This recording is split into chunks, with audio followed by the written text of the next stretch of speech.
Bihar's rebid for glory is within the realm of possibility.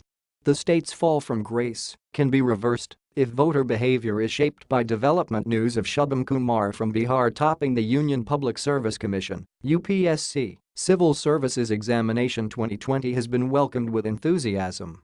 But contrast this with a recent report by the Reserve Bank of India which published economic statistics including GDP for the states from 1997 onwards, which makes somber reading. A widening gap. Bihar had the lowest per capita income of Rs. 4,014 at current prices in 1997-98, 31.58% of the country's average. In 2019-20, it remains at the lowest at Rs. 45,071, 33.58% of the country's average, moving only 2 percentage points in the last 22 years. Significantly, the gap between Bihar and the better-off states has increased over the years. Goa's per capita income, in 1997-98, was around 8 times more than Bihar's. 22 years later, it is 10 times more. Sikkim, the second richest state in per capita terms, had 3 times more per capita income than Bihar's in 1997-98. Currently it is over 9 times more. The gap from Kerala has gone up from 3.62 to 5 times during this period. Similar is the case vis-a-vis Maharashtra and other better-off states.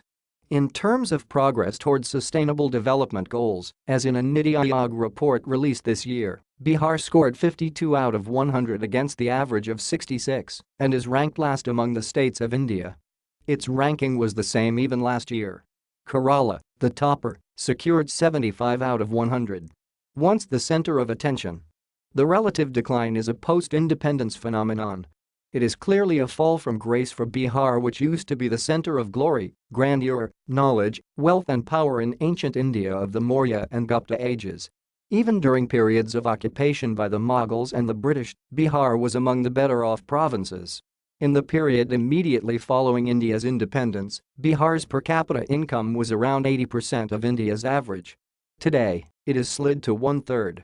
And the irony is that the relative deterioration happened post-independence, when the government is of and by the people.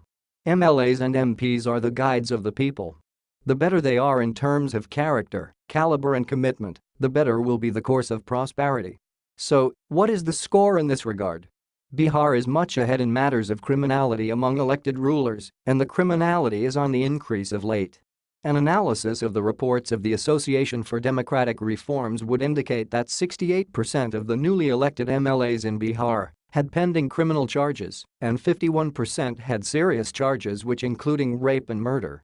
In the country as a whole, out of 3,980 MLAs, 40% had criminal cases and 26% had serious criminal cases. In the previous Bihar Assembly in 2015, 58% MLAs had criminal cases against them and 40% had serious criminal charges. 50% of MPs from Bihar elected to the Lok Sabha in 2014 faced serious criminal charges. Liberalization era. Some of the key issues where commitment to the cause of Bihar by the elected representatives would have made a difference merit attention. While liberalization of the 1990s spurred domestic and external investment which accelerated India's growth, states such as Bihar remained left out. In the case of Bihar, its landlocked geography, poor infrastructure and poor governance environment were obvious handicaps.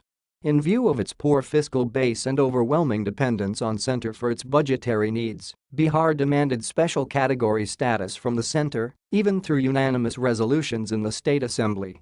This would incentivize investment.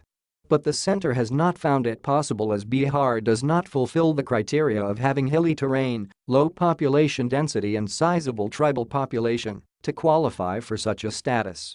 Bihar may not fulfill these criteria, yet it is poorer than the hill states. The stated national objective of balanced regional development remains largely on paper.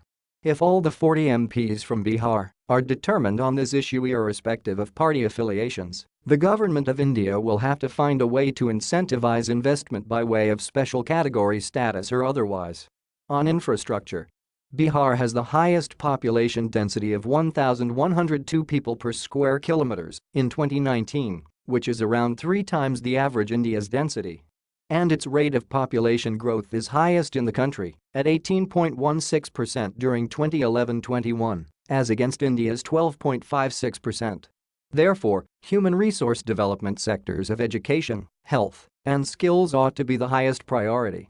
While there has been good progress in matters of roads, third position in India after Kerala and West Bengal, and electricity, almost universal like many other states, provisioning for health such as beds and medical professionals per lack of population is among the worst in India. While infrastructure for education has improved, quality improvement measures cry for attention.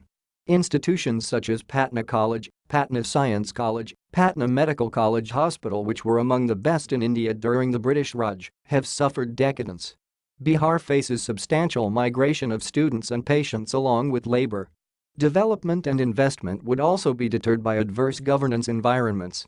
Bihar witnesses, on average, 9 murders a day, and the criminal justice administration would take years, at times decades, to bring culprits to book if at all.